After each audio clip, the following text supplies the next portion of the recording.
Friends, நம்ம இன்றைக்கி வந்து மாங்காய் பச்சடி செய்ய போகிறோம். அதுக்கு தேவையானது 3 பொருட்கள் தான். உங்களுக்கு ஈஸியாக நீங்கள் என்ன பண்ணலாம், செஞ்சிடலாம். நீங்கள் இப்போ உங்களுக்கு மாங்காய் சீசன் தான். உங்களுக்கு இது ரொம்ப சிம்பிள் தான்.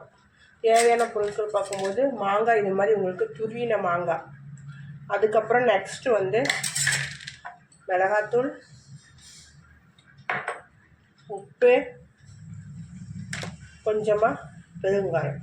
அவ்வளோதான் ஃப்ரெண்ட்ஸ் உங்களுக்கு தேவையான பொருட்கள். ரொம்ப சிம்பிள் மெத்தடு தான், ஈஸியாக நம்ம செஞ்சிடலாம்.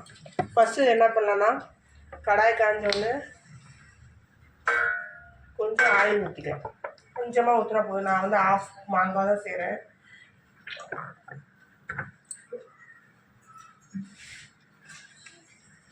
நீங்கள் இதை ஒரு 2-3 நாள் வச்சு சாப்பிட்லாம். 2 நாள் வச்சு சாப்பிட்லாம், அவ்வளோதான். அதுக்கப்புறம் இதை வந்து மாங்காய் ஃப்ரிட்ஜில் வச்சு சாப்பிட்லாம். நீங்கள் கொஞ்சமாக கடுகு உளுத்தம் பருப்பு போட்டுக்கலாம்.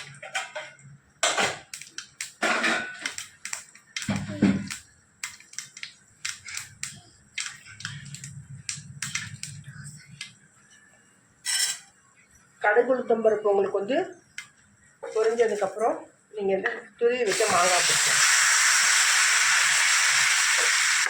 இந்த எண்ணெயிலே நீங்கள் ஃப்ரை பண்ணிக்கோங்க. ஏன்னா அப்போ தான் இந்த தண்ணிலாம் உங்களுக்கு கொஞ்சம் இதாகும், ஃப்ரை ஆகும்.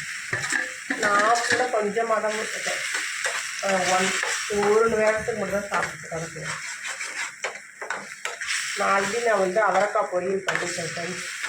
அதனால் உங்களுக்கு சும்மா இருக்கும் தொட்டுக்கிறதுக்கு. இதில் உங்களுக்கு தேவையான அளவு உப்பு,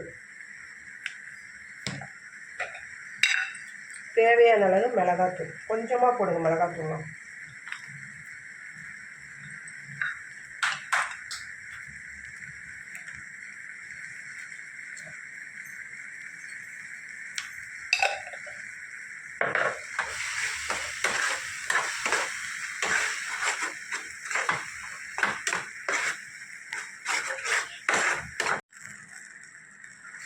எல்லாமே போட்டு நல்லா மிக்ஸ் பண்ணி கொஞ்சம் நேரம் வேக வச்சா போதும். ஏன்னா இது வந்து ஆல்ரெடி நம்ம வந்து